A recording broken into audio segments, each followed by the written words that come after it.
Kajian Sabtu pagi Ba'da Subuh 25 Rajab 1446 Hijriah tanggal 25 Januari tahun 2025 di Masjid Jami Al-Muhajirin Kancil.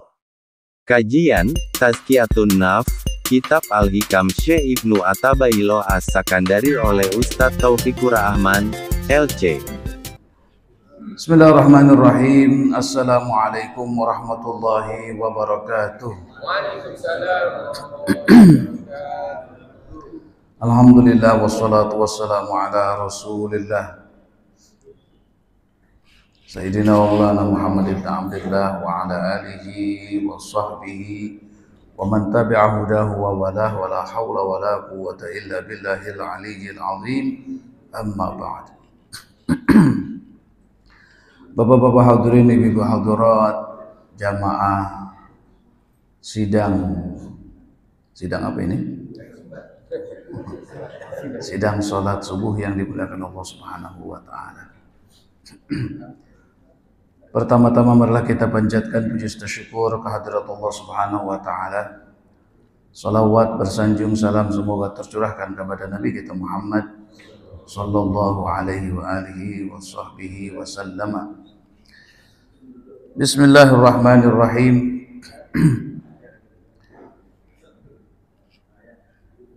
Di dalam kitab Al-Hikam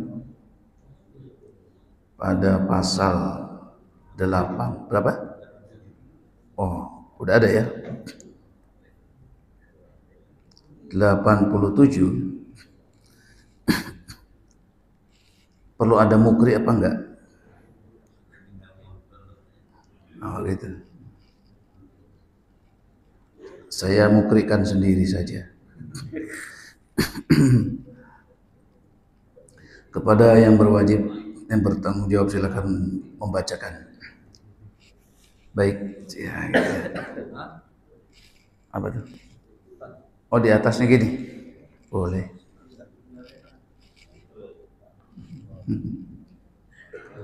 Biar kelihatan keren gitu Pak, nanti di para pemirsa di rumahnya biar ini. Baik, kita baca.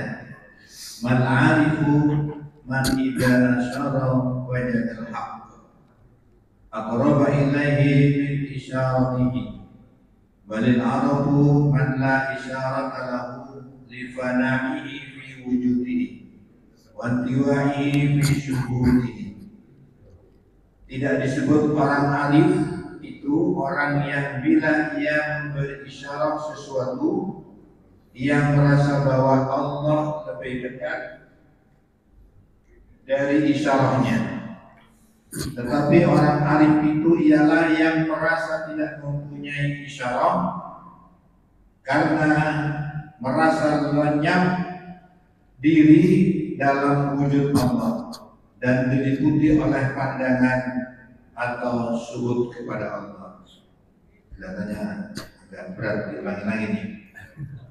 Tidak disebut orang arif itu orang yang bila ia memberi isyarat sesuatu yang merasa bahwa Allah lebih dekat dari isyaratnya.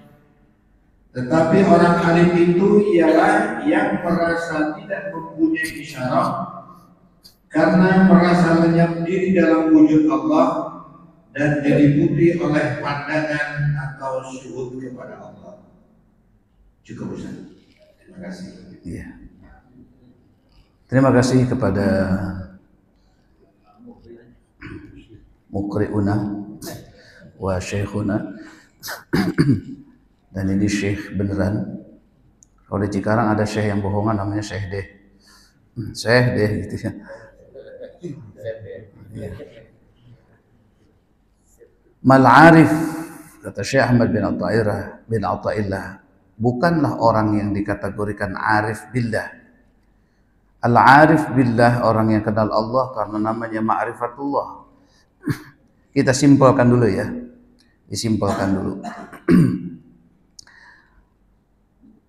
Di dalam level kita kan bicara masalah level. Al-Hikam itu dan seluruh kitab-kitab tauhid itu ada tauhid dasar, tauhid tengah, tauhid tinggi. Nah, tauhid yang tinggi ya adalah membahas tentang level. Kalau di dalam bahasa Arabnya lebih sering dinamakan dengan makom. Ya. Ada makom Islam namanya muslim, ada makom iman namanya mukmin, ada makom yang dinamakan dengan muhsin. Jelas ya ini ya. Dan ini bukan suatu hal yang tidak terlalu penting, super penting. Kenapa? Karena baik Quran maupun hadis sangat kencang sekali berbicara tentang ini sebenarnya Pak. Kalau di dalam hadis sampai-sampai untuk masalah makom ini, Jibril terpaksa menampakkan dirinya di hadapan para sahabat dan langsung bertanyanya kepada Rasulullah. Dan hadisnya sangat kuat sekali. Dan ini terdapat di dalam awal-awal kitab Arba'in Nawawiyah. Kitab Riyadhus Shalihin begitu banyak, ya, ribuan hadis. Al-Imam An-Nawawi, ya, Ad-Dimashqi itu menyusun kitab Riyadhus Shalihin, ya, ribuan hadis dipangkas menjadi hadis 40. Dari 2000 hadis dipangkas 40, kira-kira penting nggak itu? Dari dia adalah super penting dari penting yang sangat penting. Ya, dari sekian hadis yang sudah dipilih bahwa itu penting. Udah babak penyisihan yang keberapa itu ya. Dan bapak-bapak hadirin mohon maaf dengan segala hormat, tanpa mengurangi takzim kita kepada para ulama, sebegian banyak para ulama berusaha membahas dan menyusun hadis 40 tapi nggak bisa. Ya. Hadis Arba'in, hadis 40 pasti yang terkenal Arba'in Nawawi, ya. Hadis Arba'in Zarqoni nggak pernah dengar, ya. Hadis Arba'in Suparno nggak ada, ya. Hadis Arba'in Syafi'i nggak ada. Hadis Arba'in Hanafi nggak ada. Hadis Arba'in kok Nawawi ini. Ini Imam Nawawi yang di Syria, bukan yang orang Indonesia, bukan. Kalau Indonesia namanya Nawawi Al-Bantani. Kalau ini Nawawi Ad-Dimashqi. Menyusun kitab Riyadhus Shalihin dan menyusun Arba'in Nawawi sampai beliau wafat. Menghabiskan umurnya untuk menyusun kitab. Dan beliau tuh di atas meja itu tidurnya tuh di bangku, belajar lagi, tidurnya di bangku, kayak gitu. Demi berkhidmat kepada hadis. Coba, akhirnya sakit, meninggal. Dan belum nikah pada waktu itu. Gitu. Kalau kita kan nggak sampai konsentrasi kayak gitu ya. Makanya gampang Iya. Kalau Imam Nawawi berkhidmahnya itu luar biasa. Nah, di Imam Nawawi sendiri dalam hadis-hadis awal, setelah bahasan tentang bab innamal a'malu binniyat, karena itu tidak boleh dirubah-rubah, itu harus nomor 1. Ya, nggak jauh dari itu langsung masalah hadis Umar bin Khattab, ya, datanglah seseorang dengan baju yang sangat putih dan rambut sangat hitam, tidak kelihatan orang jauh karena klimis, bekas setrikaannya masih kelihatan. Maka semua orang bingung, siapa ini ya? Pasti bukan orang sini gitu ya, karena PRT itu kan hafal warganya, RW apalagi. Siapa Pak RW-nya? Oh gitu ya, hafal ini. Jamaah yang bukan warganya tahu itu. Nah itu. Iya. Lah, Umar bin Khattab pun bingung. Sopo yo? Gitu. Datang langsung menghadap Nabi, dengkulnya dihadapkan ke dengkul Nabi. Langsung tangannya ke paha. Hei Rasulullah, apa iku Islam? Langsung kata Nabi, yang nanya itu lebih tahu daripada yang ditanya. Ya kan gitu ya. Belum itu nanti masalah hari kiamat. Yang pertama, Islam adalah syahadat, sholat, puasa, zakat, haji. Nah, nanti yang dinamanya rukun Islam, rukun iman, rukun ihsan. Nah, itu hadisnya itu. Dan itulah akhirnya menjadi satu kajian yang namanya Al-Hikam Syekh Ahmad bin Athaillah. Al-Hikam tuh banyak. Ada Al-Hikam Syekh Abdul Qadir Jailani, ada Al-Hikamnya Hasan Al-Basri, banyak. Tapi aneh bin ajaib juga, Allah punya ketentuan. Syekh Ahmad bin Athaillah ini banyak digendrungi ya, banyak disukai itu untuk dibahas gitu ya. Semua ini adalah karunia dari Allah Subhanahu wa taala. Ya. Kemudian apa itu iman, rukun iman, apa itu ihsan? Nah ini yang kita bahas pada hikmah ke pironiku jenenge 87, bahwa siapa orang muhsin, siapa orang ihsan, kayak gitu loh. Sebab ketika ditanya mahwal ihsan, apa itu ihsan? Anta'budallaha ka'annaka tarah, engkau menyembah Allah seakan-akan kau melihatnya. Melihat, menyaksikan, bahasa Arabnya ya syahida yashhadu atau syahada yushahidu, menyaksikan. Makanya nanti orang ihsan itu musyahadah, menyaksikan Allah, melihat Allah. Nah, kalau melihat, maka kita tanya ini, Pak RW itu yang mana ya? Kan gitu kan. Maka ya itu Pak, di iku mana? Itu ditunjuk. Nah, kelihatan toh? Kok toh? Kelihatan toh? Yo, gitu ya. Nah, gitu. Nah, jadi Bapak-bapak hadirin, kalau yang namanya ngelihat, ada kalanya kelihatan dan orang lain nggak ngelihat, sehingga orang lain harus tanya mana itu. Nah, itu. Melihat itu kayak gitu. Musyahadah, melihat ya. Jadi melihat itu sambil melihat betul-betul, menyaksikan kalau bahasa Indonesianya namanya musyahadah. Nah, kalau musyahadahnya mantap, maka orang itu mantap pula mengatakan asyhadu an la ilaha illallah. Tapi kalau belum musyahadah itu, asyhadunya itu belum mantap. Maka sebenarnya derajat ihsan adalah derajat kesempurnaan orang melakukan syahadat. Sementara syahadat adalah kunci daripada surga, dan syahadat itulah yang tertinggi. Maka orang berstatus hamba. Hamba itu udah paling tinggi. Tapi bagaimana dia menjadi seorang hamba kalau dia belum musyahadah, belum menyaksikan Allah Subhanahu wa taala. Nah, Bapak-bapak hadirin, ada orang namanya orang muslim. Muslim ini juga dibagi menjadi dua. Ada muslim fasik, ya, ada muslim saja. Nah, yang muslim fasik ini, ya, artinya hatinya dan badannya tidak menghadap kepada Allah. Yang namanya memperhatikan, melihat itu kan pertama harus menghadap dulu ya. Misalnya saya memperhatikan AC, maksudnya menghadap. Kalau saya begini, bukan menyaksikan, tapi melihat. Tapi kalau menghadap sana, menyaksikan.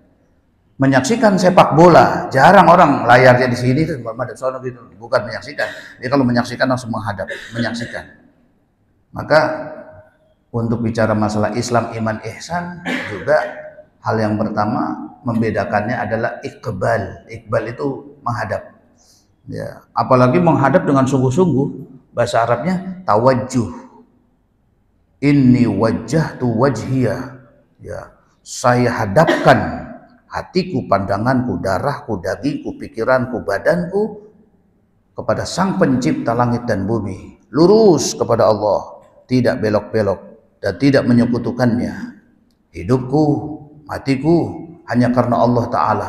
Nah, itu Pak, orang yang sudah menyaksikan Allah kemudian masuk ke dalam batinnya, dia itu bagaikan satria, Pak. Bagian apa? Satria. Karena ibadah itu kesatriaan. Nah ini, kita masuk dulu ke sini dulu ya. Nanti 87-nya belakangan. Kenapa? Karena saking pentingnya. Bapak-bapak hadirin. Wa ma khalaqtul jinna wal insa illa liya'budun, kata Allah, tidak kuciptakan jin dan manusia kecuali untuk beribadah. Ya, tapi sebenarnya bahasa Indonesianya itu lebih kepada mengabdi kepada Allah. Karena abdi juga asal kata dari ain ba dal, abd, ibadah. Nah, gitu ya. Loh, kok gitu Pak Ustadz? Bukan ibadah, enggak, mengabdi. Loh, mengabdi sama ibadah beda. Ibadah tuh sholat, mengabdi itu ya abdi dalam, abdi luar, panas dalam, panas ya, abdi dalam gitu. Loh enggak, justru gini, Bapak-bapak hadirin, ada orang yang sholat badannya tapi hatinya enggak. Nah, orang semacam ini enggak mendirikan sholat, tidak mendirikan sholat. Makanya apa kata Rasul, kata Allah, fawailul lil musallin, celaka orang yang sholat. Kenapa? Musallin yang melaksanakan sholat, tapi yang disuruhkan bukan melaksanakan sholat, yang disuruh adalah mendirikan sholat.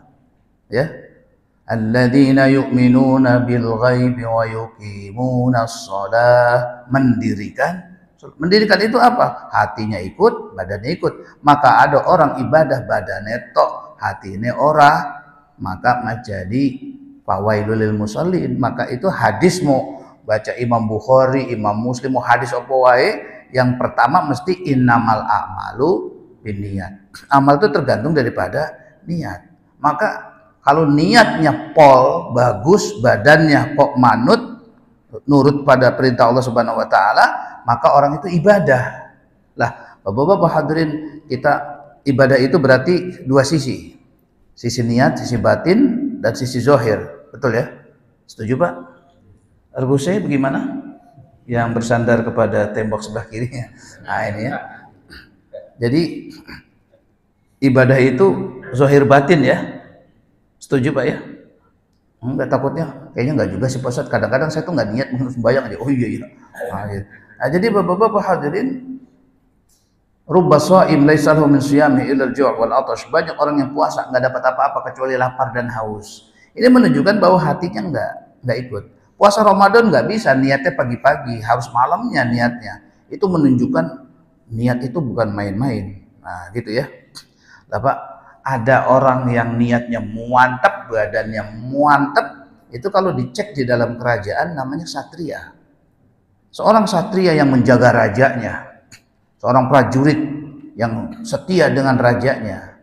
Kira-kira Pak, dia menjaga rajanya itu sepenuh hati nggak? Sepenuh hati ya, satria. Lah namanya satria itu otaknya hanya raja, selamatin raja. Begitu pula para sahabat kan kepada Rasulullah ya. Begitu Rasulullah di perang Uhud melihat dalam kondisi sendirian, wah, terancam Rasulullah, langsung betul-betul melihat ada anak panah, dihadang, dilindungi Rasulullah, walaupun di belakang punggungnya ini sahabat itu tertancap begitu banyak mata-mata busur panah ya, arrow itu ya. Nah, itu busur panah, itu kesatria bukan? Satria itu orang yang berani berkorban, jiwa, harta, raga, pondok, bahu, pikir, lek perlu sak nyawane pisan. Nah, itu jenenge satria. Kalau dulu kan ada namanya satria baja hitam, kalau sekarang satria baja ringan. Jadi bapak-bapak hadirin, satria itu gitu, biruh, bidam, dengan nyawa dan darah, kan gitu. Putih tulangku, ya, merah darahku. Indonesia adalah tempatnya tumpah apa? Darah. Oh, itu namanya satria. Lah Pak, coba kita baca. Saya hadapkan hatiku, jiwaku, ragaku kepada Sang Pencipta langit dan bumi, lurus dan tidak menyekutukan. You are the only one in my own heart, my own blood. Ya, the whole of my own body heading to you ya Allah. Lagi sholat ini. Terus menyatakan inna sholati wa nusuki wa mahyaya wa mamati lillahi rabbil alamin. After we heading the whole of our body and soul, and after that we say that the whole prayer, kok bahasa Inggris? Jadi ini be, setelah menyatakan aku hadapkan semuanya padamu, setelah itu aku nyatakan bahwa sholatku, ibadahku, hidupku dan matiku hanya untuk Engkau ya Allah. Nah itu pernyataan satria apa bukan? Ya, satria itu kalau berbaris rapi enggak? Swap. Lah tadi sholat itu satria, cuman ada yang satria baja ringan tadi itu. Allahu Akbar. Lah Rahman itu mas satria baja ringan, satria baja hitam. Allahu Akbar, tunduk ke bawah. Inna sholati wa nusuki. Dan bapak-bapak hadirin, kita harus menyatakan hal itu kepada Allah. Saya siap ya Allah. Maka orang yang menyatakan semacam itu di dalam satu ayat Al-Quran, orang tersebut langsung dikategorikan kekasih aku, waliku. Jadi melalui jalur tadi bisa menjadi waliullah, Pak. Waliullah itu namanya adalah orang yang berderajat ihsan. Orang yang derajat muhsin itu wali, udah pasti. Karena kenapa? Alladzi khalaqal mauta wal hayata liyabluwakum ayyukum ahsanu amala. Siapa yang paling ahsan? Berarti sampai derajat ihsan, berarti sudah amalnya sampai derajat ahsan. Dan kalau sudah itu, maka langsung menjadi kekasih Allah. Allah Subhanahu wa taala berfirman dalam bab ini, innal ladzina qalu rabbunallah. Orang-orang menyatakan bosku, tuanku, Tuhanku Allah. Nah, itu kan bahasa satria, Pak. Ya. Satria menyatakan bosku, rajaku adalah bosku. Aku siap berkorban apapun demi rajaku, kan begitu. Maka di dalam Al-Qur'an dikatakan innal ladzina qalu rabbunallahu, sesungguhnya orang yang mengatakan Tuhanku Allah, jadi dia siap. Tatanazzalu alaihimul malaa'ikatu tsumma istaqamu, kemudian di istiqomah terus dia. Begitu, istiqomahnya istiqomah tauhid, istiqomahnya istiqomah kesatria. Apa? Tatanazzalu alaihimul malaikah, malaikat akan turun kepadanya. Suasananya seperti di Mekah, walaupun ada di Cikarang atau di Jonggol, tetap malaikat turun. Apa? Alla takhafu wa la tahzanu wa absyiru bil jannah. Orang kayak gitu udah ahli surga. Maksudnya surga gimana Pak Ustaz? Belum sampai kepada surga, nanti di dunia sini sudah surga. Tidak ada detikan hati kecuali dikabul. Dan sebagainya. Mengenal saudara-saudaranya yang sesama ahli surga. Orang Pak kalau derajat ihsan itu punya membership. Dan membershipnya itu saling kenal, sering kumpul Pak. Satu dengan yang lain atas izin Allah. Maka sesama ihsan itu kadang-kadang, Mas, kayak kenal Mas. Iya ya, di mana ya? Dicek-cek nggak kenal. Ternyata dua-duanya sama-sama derajat ihsan. Oke, kita kembali dulu ke sejarahnya. Takut ada yang belum meyakini hal ini. Kalau buka sejarah Sirah Nabawiyah, kita akan dapati bahwa Rasulullah begitu berangkat ke negeri Taif. Ke negeri mana? Negeri Taif. Dekat dari Mekah. Berdakwah di sana, hari pertama biasa saja, tidak ada sambutan baik dan tidak ada sambutan buruk. Hari kedua mulai kurang nyaman. Hari ketiga pemudanya berkumpul dan mengusir Nabi dengan melempari batu. Berdalah Rasulullah SAW dan lari lari dengan cepat karena ditimpukin begitu. Kemudian setelah itu ada kebun, di situ ada temboknya, kemudian bersandarlah sambil mengatur napas, ya, dengan posisi badan berlumuran darah, ya, karena batunya Arab beda Pak dengan batunya Cikarang. Kalau batu Cikarang tuh ada yang tanah, ada yang apa, ya, kalau di sana kan batunya batu split semua, batu koral semua, ya, akhirnya berdarah. Yang punya kebun ngelihat, lah, sapa ya itu ya? Wis kesian men ini. Langsung dipanggillah tukang kebunnya, namanya Pak Adas. Pak Adas, Pak. Enggak terdaftar tuh. Enggak ya. Adas. Ya, Pak. Iku kesian iku sapa iku? Kasih air itu sama kurma itu. Kasih bawain kurma, makanan-makanan, kasih air. Begitu dikasih air, langsung Rasulullah menyatakan Bismillah. Bismillahirrahmanirrahim, minum. Adas bingung. Lah, kayak gitu.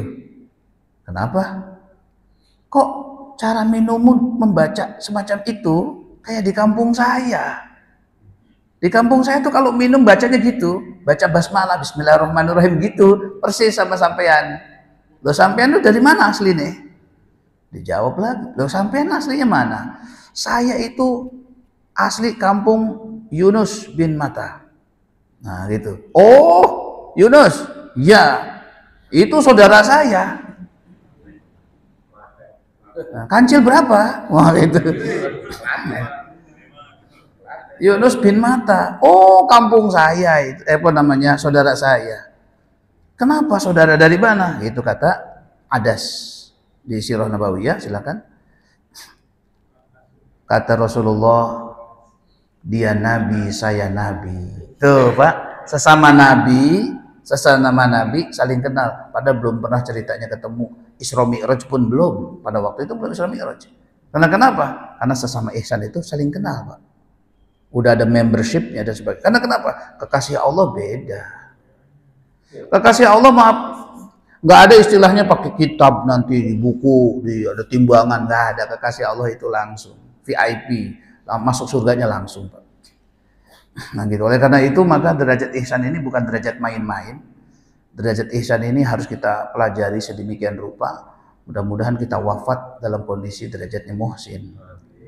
Nah, yang paling indah kenapa? Di padang mahsyar nggak panas. Kemudian setelah tiupan sangkakala untuk hisab dan sebagainya, ini yang di naungan Allah ini, yang ihsan ini, langsung masuk surga tanpa hisab, tanpa buku, tanpa ditanya-tanya, nggak ada, langsung. Dan itu indahnya kenapa? Langsung di belakang Rasulullah SAW, karena Rasulullah orang yang pertama kali boleh membuka pintu surga, dan disitulah Bapak-bapak hadirin, orang-orang yang masuk ke dalam surga hanyalah orang-orang muhsin. Sementara orang-orang yang mukmin itu masih sibuk untuk mempersiapkan administrasi dan ya apa itu namanya, keimigrasian antara padang mahsyar kepada surga atau neraka. Nah, gitu itu. Nah, penting apa enggak Pak derajat itu?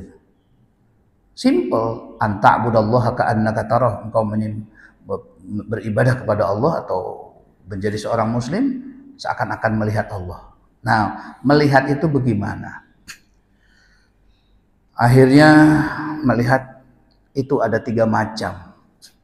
Ada yang pertama, kamu yakin Allah Tuhan? Yakin. Itu saja.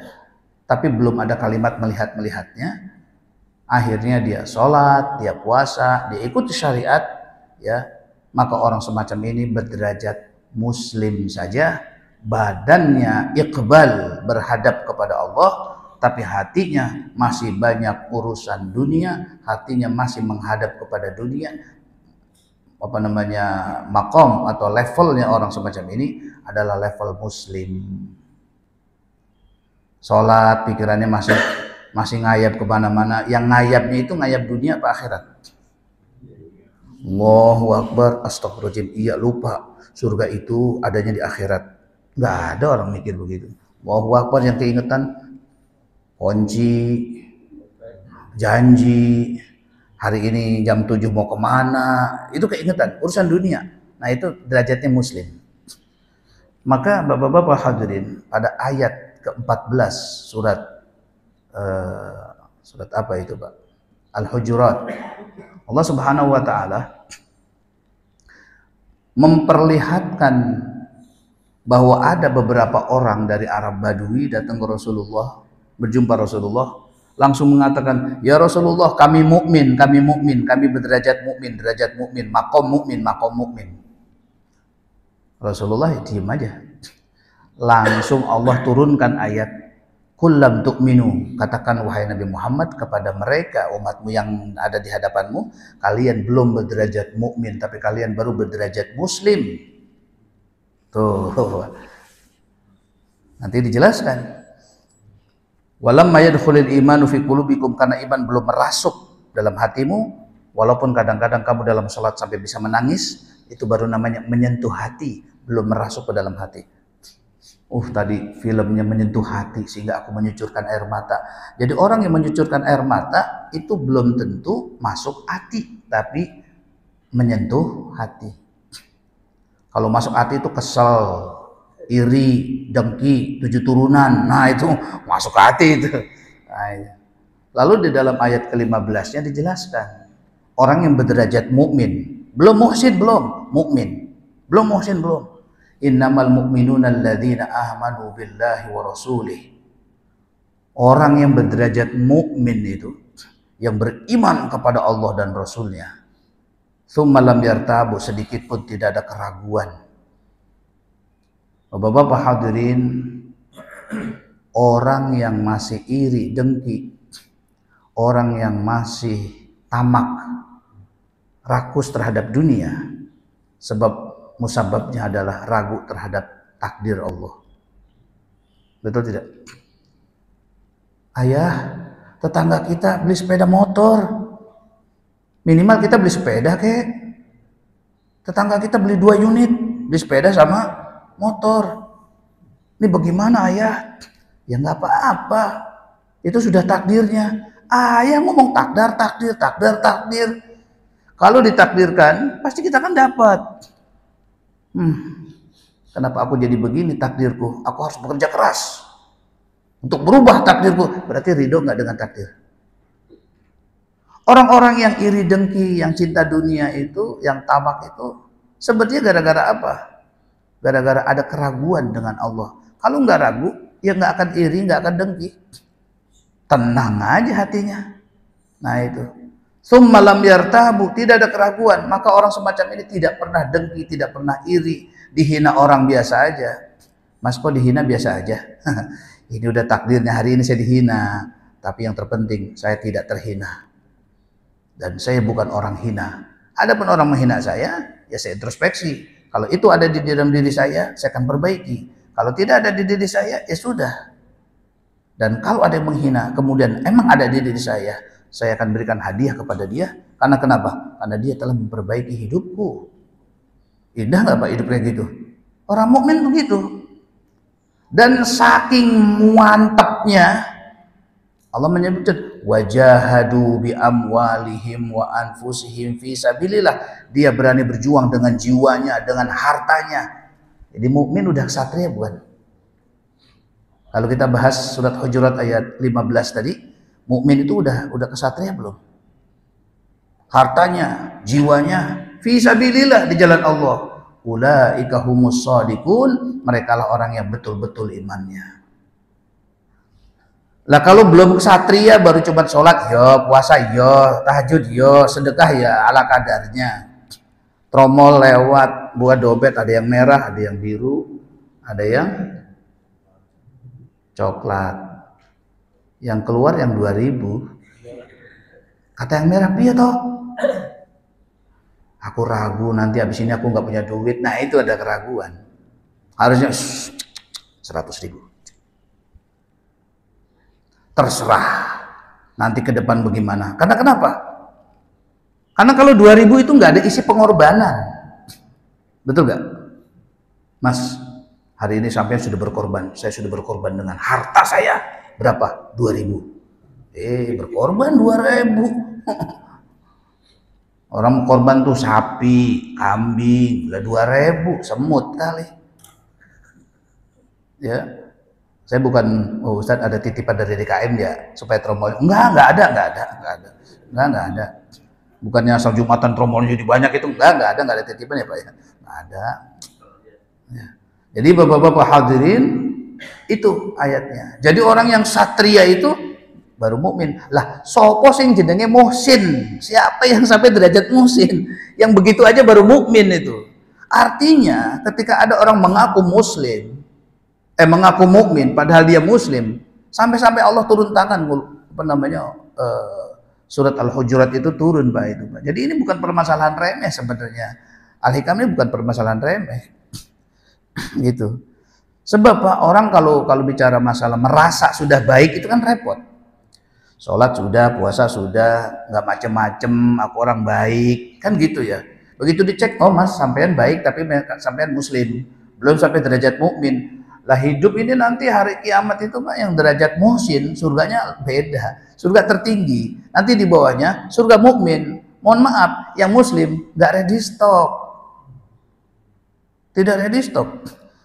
Wa kuntum azwajan salasah, kalian dibagi menjadi 3 nanti di hari kiamat. Ashabul masy'amah, garis kiri, ini ahli neraka. Ashabul maimanah, garis kanan, ini ahli surga. Tapi surganya surga yang lewat imigrasi, ya.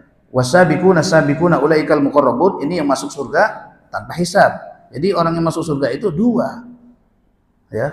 Kalau garis kiri masuk neraka udah lama, ya.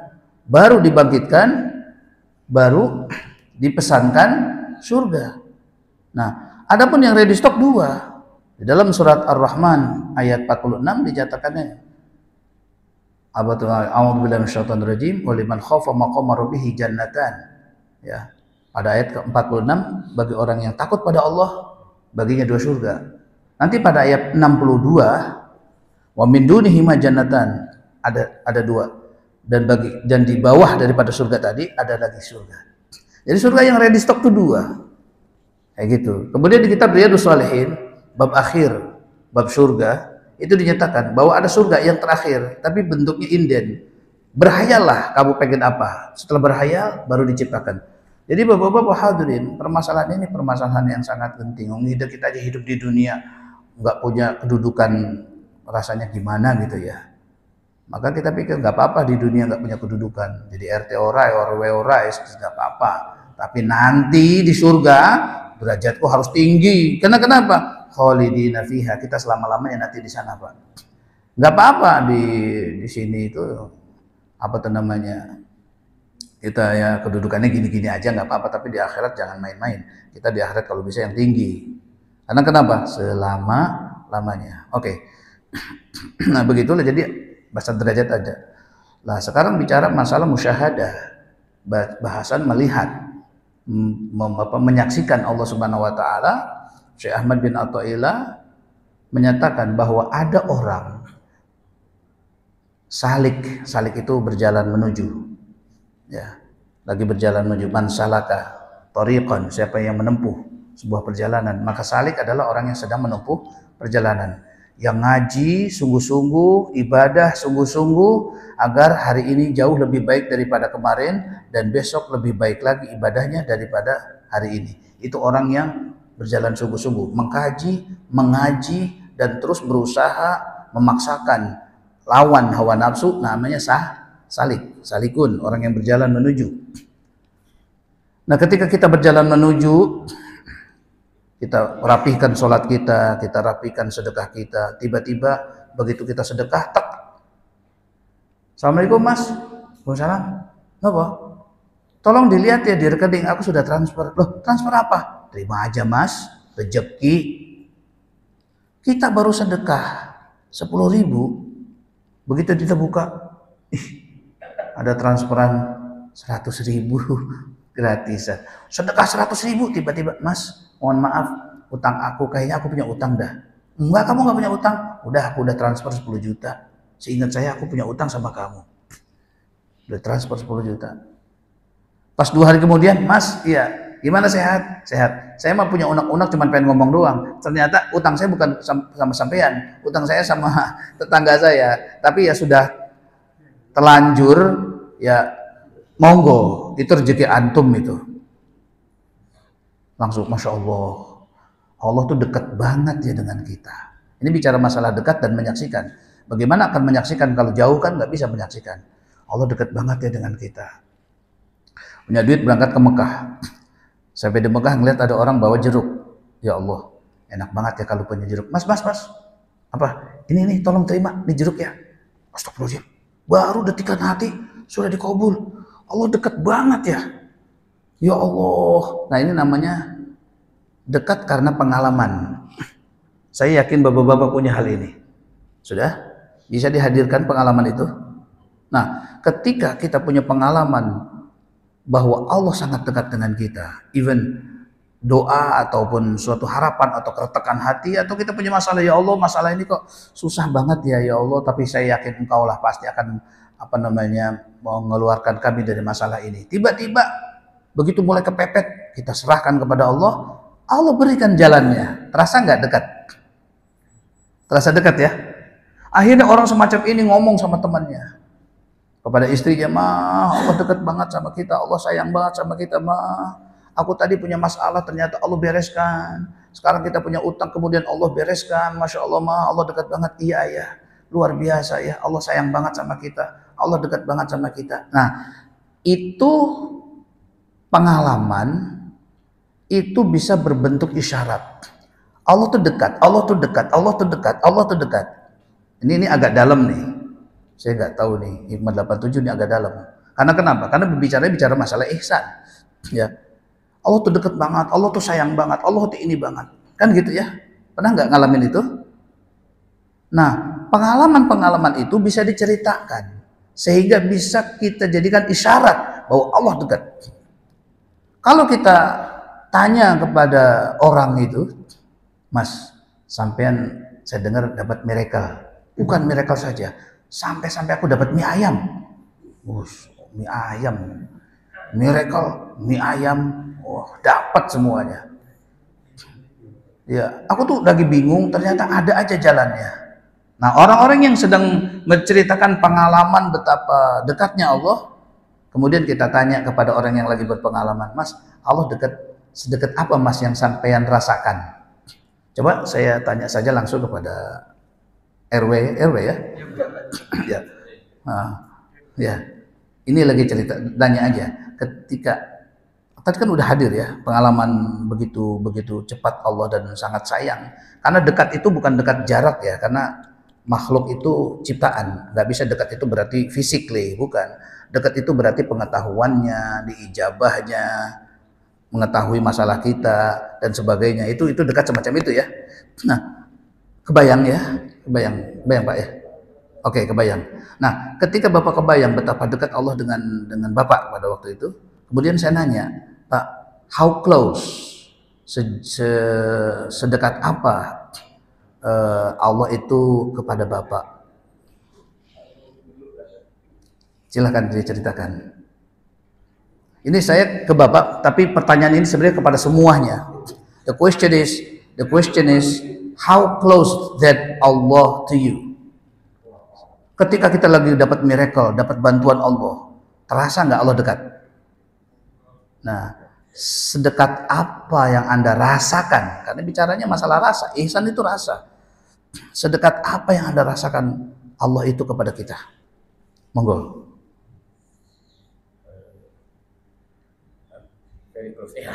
Sangat dekat karena di hati ya Ustaz. Rasa dekat itu di Iya, so how close? Sangat dekat. Ya. Oke. Jawaban Pak RW mengatakan sangat dekat.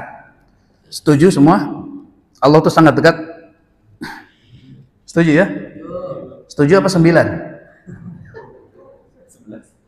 Ya. Oke. Sangat dekat.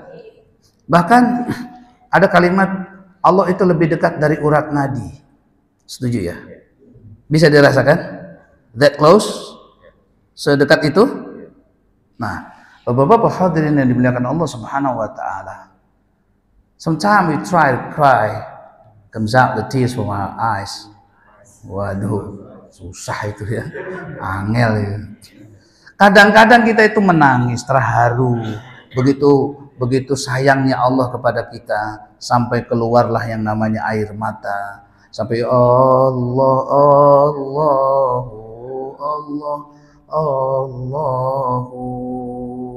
disebut nama Allah, terasa dekat itu. Kebayang? Terasa nggak dekat? Oke, coba kita sebut namanya, rasakan kedekatan itu bersama-sama. Allah, Allahu, Allah, Allahu. Rasa Pak ya. Allah, Allahu, Allah, Allahu, Allah, Allahu, Allah, Allahu. Jadikan kami hamba yang soleh. Terasa dekatnya? Oke. Ini saya dituntut untuk melakukan ini untuk menerangkan hikmah ini, Pak. Maka Syekh Ahmad bin Athaillah menyatakan, orang yang merasakan dekatnya Allah, sayangnya Allah, dekat sekali pengetahuan Allah tentang apa saja yang ada di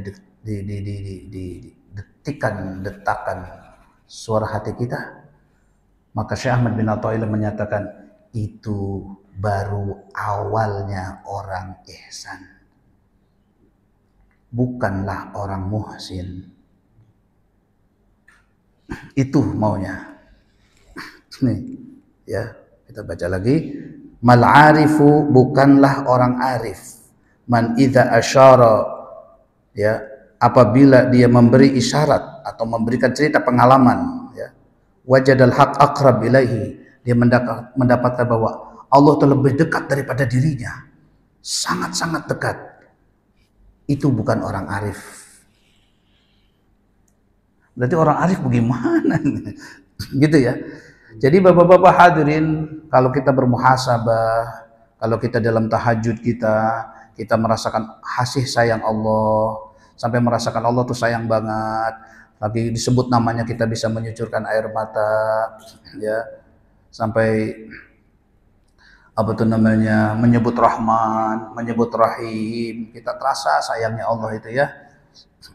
Allahu ya Rahmanu ya Rahimu, Allahu ya Rahmanu ya Rahimu.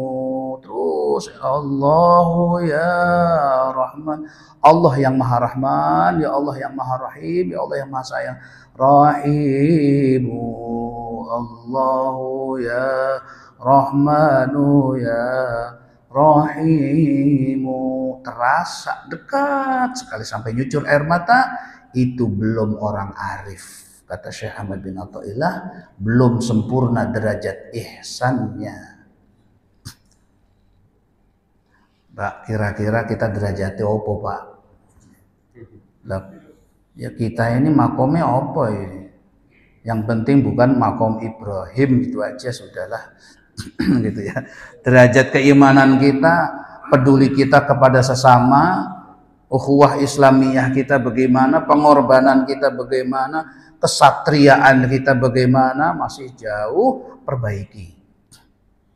Mumpung masih ada umur, mumpung masih diberi kesempatan bernafas untuk memperbaiki, berusahalah. Sebab kenapa? Kalau kita sudah berusaha dan pengen menjadi orang yang muhsinin, orang yang arifin, kenal dengan Allah, dekat dengan Allah, usaha kita maksimal. Wafat belum dikasih makom itu, tapi kesungguhan kita dihargai oleh Allah, maka nanti Allah tetap akan memberikan kita derajat makom arifin, walaupun di masa kehidupan kita belum memiliki derajat arifin. That's the reason why, itulah alasannya kenapa kita belajar Al-Hikam. Kita pengen bersungguh-sungguh ngaji, baca, bahas. Ya Allah, jauh banget, sampaikan ya Allah. Sebab kenapa? Jika Allah mau, tidak ada yang bisa menolak. Dan jika Allah tidak mau, siapa yang mau memberi? Isn't that right? Tempe alright. Bapak-bapak hadirin dimuliakan Allah Subhanahu wa taala. Jadi begini. Itu yang tadi rasa-rasa itu sampai troso gitu, itu adalah cuman iyyaka na'budu, kepada engkaulah kami menyembah. You are my Lord. Engkau adalah Tuanku. Engkau adalah Tuhanku, Engkau adalah sembahanku.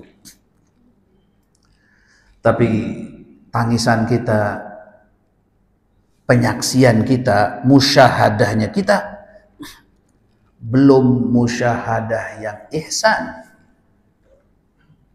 Lalu musyahadah ihsan gimana? Iyyaka nasta'in. Kami pengen baik, tapi nggak mungkin bisa baik.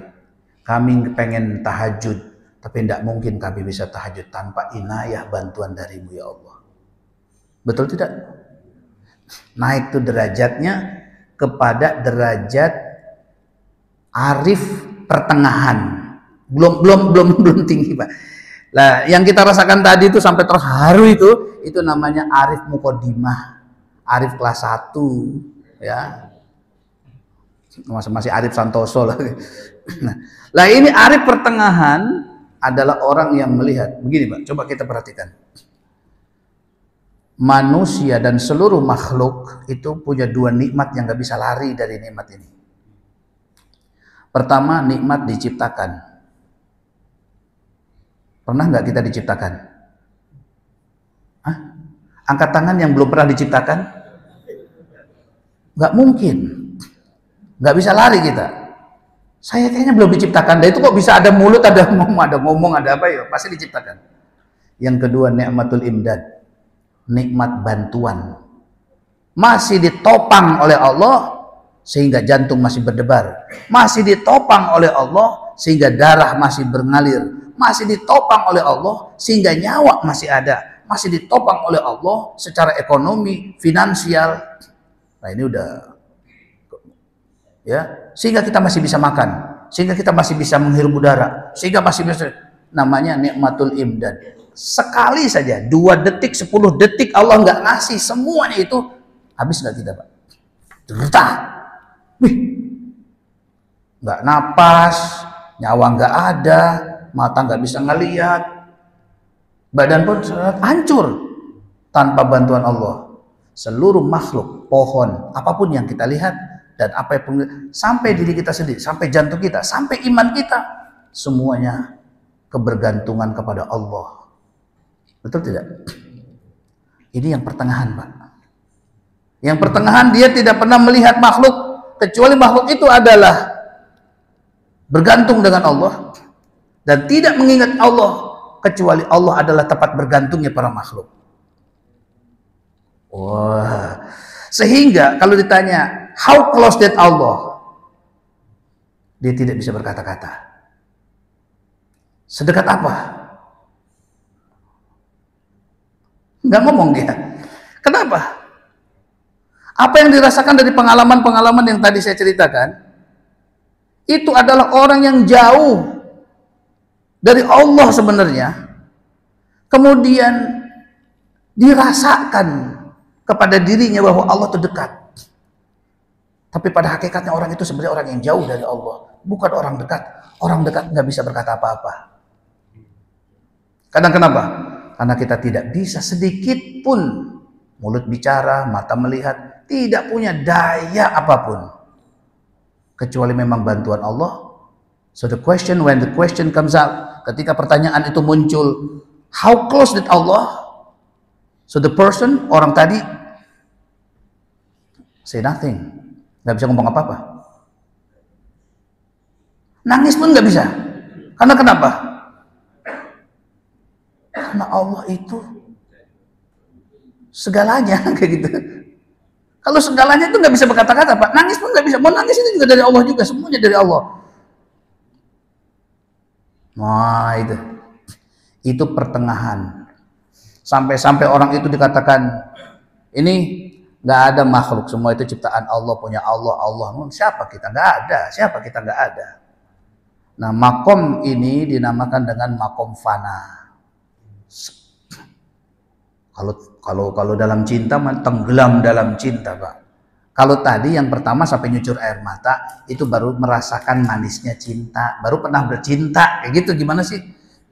Tapi belum tenggelam dalam cinta. Kalau tenggelam dalam cinta, setiap apa saja yang dilihat, maka dia melihat Allah. Mata saya melihat genteng. Terbayang genteng itu adalah kreasi manusia, Tanahnya dari Allah, manusianya dari Allah, tenaganya dari Allah, kreasinya, inovasinya, mesinnya, semua milik Allah. Begitu ngeliat genteng, terlihat Allah. Begitu ngeliat hadirin begini baru assalamualaikum, misal. Assalamualaikum, semoga kita semuanya sampai derajat muhsin yang tertinggi ya. Assalamualaikum warahmatullahi wabarakatuh. Yang ngasih waktu Allah, yang ngasih ilmu Allah, yang ngasih meja Allah, yang datengin buat ngaji Allah, yang ngasih hidayah untuk bapak-bapak hadir ke sini Allah, yang ngedatengin saya bisa datang ke sini Allah, waktu yang menciptakan Allah, udara yang menciptakan Allah. Begitu datang ke sini, subhanallah, karunianya besar banget. Gitu ya, karunia besar banget. Kenapa Ustaz? Enggak. Ini semuanya keinginan irodahnya dan kudratnya Allah. Apa kita bisa, Pak? Apa bisa saya duduk sini mengajar?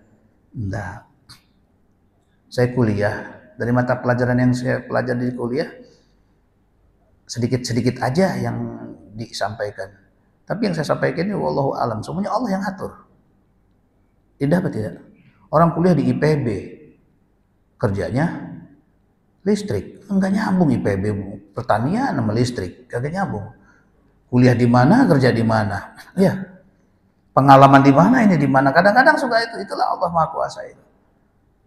Maka coba lihat Pak, every single thing, every single thing, kalau bukan everything, tapi every single thing. Pada setiap sesuatu, tembok terdiri dari pasir milik Allah. Semen juga milik Allah, yang ngerjain juga Allah. Nggak ada kita terlepas dari Allah Subhanahu Wa Taala. Kalau ditanya how close that Allah, cannot say something, nggak bisa mengatakan sesuatu. Jadi bapak-bapak hadirin, nah cuman CUMAN, ini ada aturan main Pak. Ini aturan mainnya perlu saya katakan, ini aturan main ini, the regulation, regulasi Pak. Jangan sampai jatuh nanti udah sampai derajat muhsin jatuh lagi ke awam. Jangan sampai ya. Saya sayang kepada seluruh ini penduduk Kancil, penduduk perumahan Kancil maksud saya, bukan penduduk Kancil. Ya, saya sayang. Maka saya harus katakan bahwa bapak-bapak hadirin, kalau kita melihat ada orang yang sudah derajat makrifahnya pertengahan, tolong jangan diejek. Ya, tolong jangan diejek. Sebab orang yang sedang tenggelam dalam cinta kepada Allah Subhanahu Wa Taala, ungkapannya saking dekatnya kepada Allah, ini belum yang tertinggi, belum.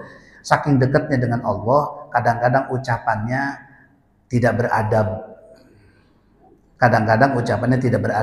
Karena merasakan saking dekatnya Allah. Kalau yang tadi tuh Allah tuh dekat bagaimana? Allah dekat banget sampai nyucur air mata, itu masih belum. Kalau sudah derajatnya derajat fana, itu kadang-kadang ucapannya belum beradab. Kita contoh aja. Ada suatu pasar terbakar, kecuali toko Fulan bin Fulan. Misalnya toko Ahmad Hidayat gitu ya. Lah, ini kok miracle ini. Ahmad Hidayat tokonya nggak kebakar, sementara pasar semuanya kebakar, Ahmad Hidayat nggak. Akhirnya warga beserta RW-nya berangkat ke Ahmad Hidayat. Assalamualaikum, ternyata Ahmad Hidayat ahli ibadah. Ya. Dan dia berderajatnya sebenarnya makomnya makom fana dia. Assalamualaikum Pak Ahmad. Waalaikumsalam. Wih, lagi tasbihan. Oh, gitu ya. Pak Ahmad, iya. Kenapa Pak? Pasar kebakar. Ngono, iya. Tapi toko sampean kok nggak kebakar? Bagaimana ceritanya? Orang makomnya fana, omongannya tuh merasakan dekat banget. Ya Allah ya rawani bakar toko aku. Gimana tadi ngomongnya? Allah nggak berani bakar toko saya ya. Sudah janji kok. Itu kalau melihat kayak gitu jangan disalahin Pak. Itu lagi di makom fana dia itu Pak. Lagi di makom fana jangan, wih sembarangan. Wah gitu, jangan. Emang orang yang di makom fana begitu. Jangan. Dan juga jangan ikut-ikutan. Kalau belum di makom fana jangan ngomong kayak gitu. Wah, belangsak urusan.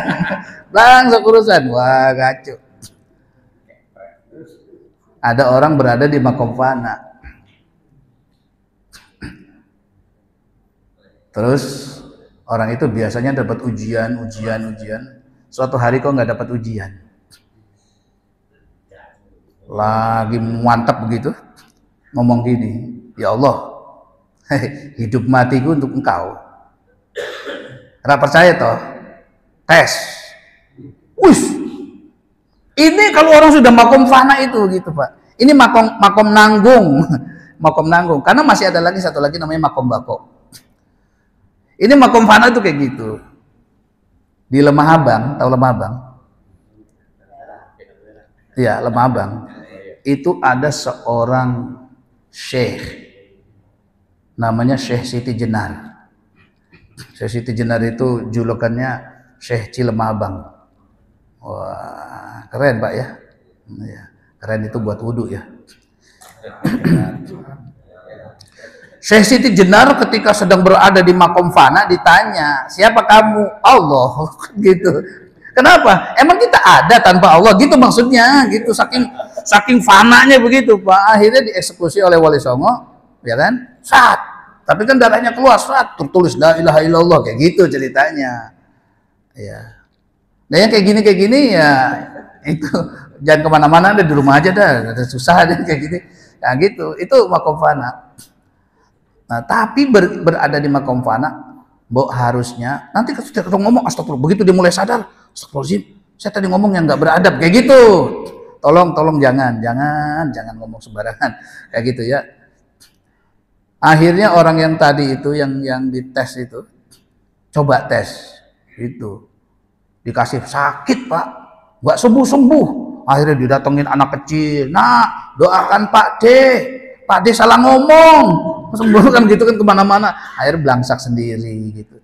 Nah ini memang kayak gitu Pak. Ya, kebayang nggak ini ya? Ini adabnya. Oke. Karena memang waktu jua dan sarapan itu ya acara inti kita. Ya, maka langsung orang-orang arif itu kan gini, orang awam itu hatinya, pikirannya dikuasai dunia. Kadang-kadang sholat supaya sukses dunia. Mas, tumben puasa lagi proyek. Oh, kayak gitu. Mas, sedekah mulu. Iya, lagi proyek, doain ya, mudah-mudahan proyek saya berhasil. Nah itu tuh orang awam itu pikirannya dunia gitu. Padahal Nasi Daria udah ngomong, dunia itu cukup dalam berita dan berita dalam dunia. Sudah, jangan sampai masuk ke hati, angel. Nah itu orang awam. Nah naik lagi orang mukmin ya. Orang mukmin itu bapak-bapak hadirin yang satria baja hitam apa baja ringan tadi itu ya. Nah itu tuh sudah luar biasa sebenarnya.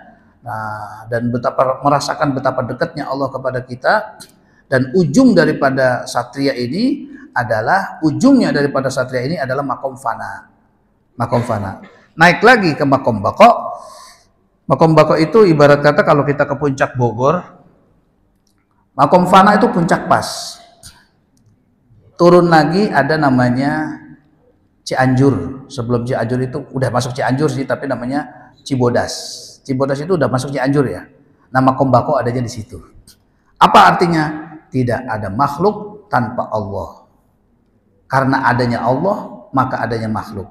Maka setiap dia melihat suatu kejadian, ya, dia bisa merasakan dan dia punya adab kepada Allah ketika melihat kelemahannya makhluk. Ketika dia melihat makhluk, melihat kelemahannya. Ketika melihat Allah, melihat kemahaannya. Ini yang makomnya tertinggi. Ya. Sehingga orang-orang itu ungkapan-ungkapannya itu bisa ada dua. Ada dua. Ungkapan yang pertama adalah ungkapan pujian yang luar biasa. Seperti, ya Allah, Engkaulah penghiburku ketika aku dalam kesedihan. Engkaulah yang selalu berada di mana saja aku berada, di hatiku. Ya Allah, aku tidak bisa hidup tanpa dirimu. Nah itu yang kayak gitu boleh didengar Pak. Ya, Ilahi lastu lil firdausi ahla wala aqwa ala nari jahimi. Nah kayak gitu itu udah boleh, orang awam pun ngedengernya boleh. Tapi kalau makom fana tadi us angel itu, angel. Tapi orang yang sudah berada di makom apa tadi namanya bako, itulah orang yang deril arif, itulah yang aslinya para wali. itu setiap hari diberikan khususiyah. Apa Pak? Khususiyah. Khususiyah itu sebenarnya kalau di masyarakat itu namanya karomah, kekeramatan. Karomah itu bahasa lainnya khususiyah. Kenapa? Karena karomah itu diberikan khusus untuk pribadi masing-masing. Kalau sudah betul-betul satria banget, maka Allah Subhanahu wa taala akan ajak ke segala alam. Akan diketemukan dengan saudara-saudaranya yang sesama para wali, walaupun dalam mimpi. Kemudian dia akan berjumpa, dia akan dekat dengan Allah, ilmunya dibimbing oleh Allah. Inilah orang yang benar-benar takwa. Ittaqullaha haqqa tuqatih, takwa yang betul-betul, Pak. Nah, orang semacam ini luar biasa. Hidupnya itu bersih hatinya, bersih pikirannya, sehingga ilmu-ilmu dari Allah masuk. Ucapannya begitu baca hadis, lah kok ucapan sama hadis ini ya? Karena kenapa? Saking jernihnya hatinya, maka orang semacam itu baca Quran pun dia paham, baca hadis pun dia paham, walaupun belum belajar. Itulah ittaqullaha yu'allimukumullah. Bertakwalah, nanti Allah akan ajarkan ilmu kepada Anda. Inilah orang-orang yang arifin. Nah, orang arifin itu sering diajak melalang buana dalam urusan rohani. Dia banyak miracle-miracle ya Allah, pengen banget ke Mekah, dia ngantuk, bangun-bangun, ini kayak di Ka'bah dah. Kayak gitu ya. Misalnya kayak gitu di Ka'bah. Mumpung nggak tahu saya ini mimpi apa enggak, ngungsung tawaf, sa'i sebagainya, terus udah gitu terbangun dia. Alhamdulillah, tadi saya udah ke Mekah. Ternyata tetangganya ke Mekah. Mas, sampean ketemu sama saya pikir sampean nggak berangkat. Ternyata sampean berangkat juga. Berarti dalam mimpi saya kemarin tuh saya berada di Mekah beneran. Nah, ini namanya khususiyah atau karomah. Karena namanya khususiyah, punya mana satu. Tolong jangan pernah diungkap walaupun kepada istri Anda. Setan akan datang, bisikin, ceritain. Kalau kita ceritakan jatuh kedudukan kita kepada arif yang biasa, bahkan kadang-kadang menjadi orang awam. Kenapa? Dalam namanya karomah itu ada dua, ada mukjizah, ada karomah. Mukjizah itu harus ditampakkan. Misalnya kita ketemu Nabi Musa, ya Nabi Musa, iya itu apa itu? Tongkat. Itu keutamaannya apa? Ya kalau orang-orang Mesir punya sihir bisa habis sama tongkat ini. Lah terus kok enggak saya nggak mau riya. Lah harus riya. Nabi mukjizatnya harus ditunjukin, betul nggak? Seulangi lagi, mukjizat itu, mukjizat para nabi harus ditunjukkan apa harus dirahasiakan? Bahasa Arabnya mukjizat asal kata dari ajzun, ain, jim, zai, artinya lemah. Allahumma inni a'udzubika minal hammi wal hazan wa a'udzubika minal ajzi. Nah, ajz itu lemah. Di dalam bahasa itu ada namanya transitif, intransitif. Ada lemah, tapi kalau pakai kan melemahkan, menjadi berubah menjadi transitif atau intransitif itu. Ya pokoknya kayak gitulah. Ya, direct, indirect. Ya. Muta'addi dan lazim kalau bahasa Arabnya. Maka ada ajzun, lemah, ditambahin alif, ajaza yu'jizu mukjizun. Mukjiz artinya melemahkan. Maka sihirnya orang Mesir paling hebat di dunia, sihirnya. Ternyata tongkat yang punya Nabi Musa bisa mengalahkan sihir semuanya. Namanya melemahkan kekuatan, kebanggaan orang.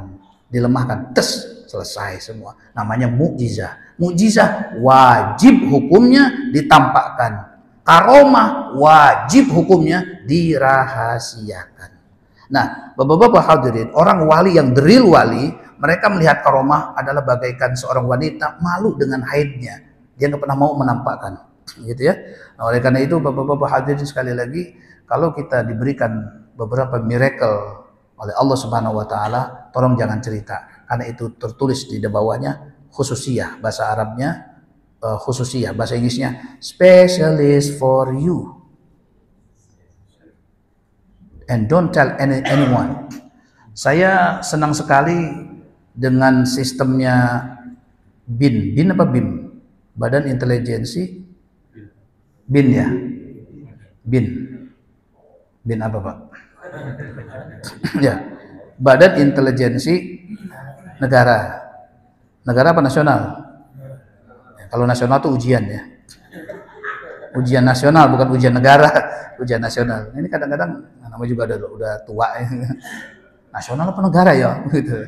PNS apa artinya? Pensiun apa? Oh nggak ada itu. Oke, kembali. Ya. Bicara masalah bagaimana cara menahan khususiyah. Bin intelijen itu istrinya aja nggak tahu bahwa suaminya itu intelijen. Betul nggak? Ya gitu ya. Kapan taunya? Setelah meninggal. Begitu meninggal baru dokumennya diketuk. Wih, saya ngelihat itu. Pak Ustadz, ternyata suami saya intelijen. Tapi pas sudah meninggal baru ketahuan. Baru boleh diketahui. Itu adalah mengikuti caranya karomah. Suatu hari ada seorang sakit. Dalam waktu yang cukup lama sakit. Kawannya datang. Qadarullah kawannya ini juga sebenarnya wali. Karena wali kan gak ada yang tahu dirinya wali. Orang yang sadar dirinya wali itu wali murid. Yang tahu dirinya wali itu gak ada yang tahu. Kecuali orang lain yang sesama wali. Baru dia tahu. Begitu ngeliat. Baru mau masuk kamar temannya yang lagi sakit. Lagi ngobrol. Ya Allah, dilihat. Siapa itu ya? Langsung begitu hilang. Assalamualaikum. Waalaikumsalam. Ente?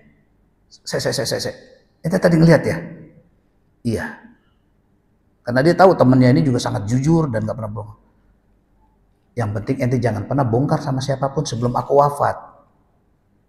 Itu tadi malaikat yang selalu mendoakan dan mengunjungiku karena aku sakit. Ya, luar biasa ya. Jangan pernah melihat suatu keburukan itu adalah buruk. Bisa jadi engkau melihat itu buruk, tapi itu baik. Maka penyakit ini kelihatannya buruk, tapi pada hakikatnya baik karena malaikat selalu datang dan kau lihat. Saya sarankan jangan pernah kau ceritakan hal ini sebelum aku wafat. Jelas ya? Nah, begitulah Pak. Jadi kalau kita diberi karomah oleh Allah, tolong pada waktu itu kita harus betul-betul bermentalkan badan intelijen negara. Kenapa? Jangan pernah diceritakan kepada orang lain. Begitu diceritakan kepada orang lain yang hancur kita. Betul. Ketika kita cerita, bisa jadi orang lain akan mengikuti jejak kita. Betul. Tetapi kitanya yang hancur. Jelas? Kamu begini, nanti kamu bisa kaya, kamu bisa apa? Ayo gitu. Diikuti, betul. Tapi kitanya hancur. Sementara untuk menjadi seperti itu urusan Allah dan Allah lebih tahu daripada kita.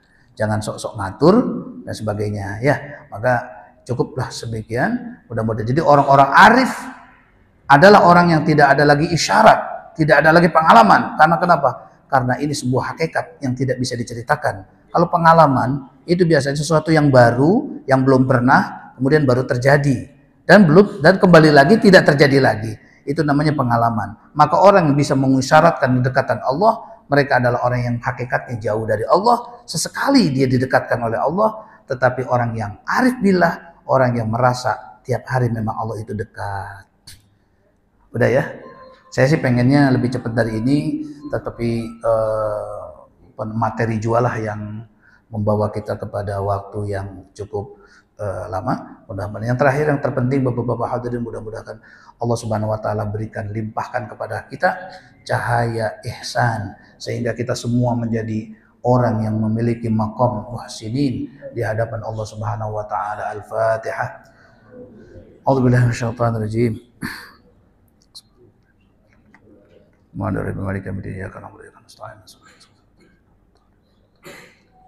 Bismillahirrahmanirrahim. Alhamdulillahirabbil alamin hamdan syakiran hamdan na'iman hamdan yuwafi ni'amahu wa yakafi mazidah.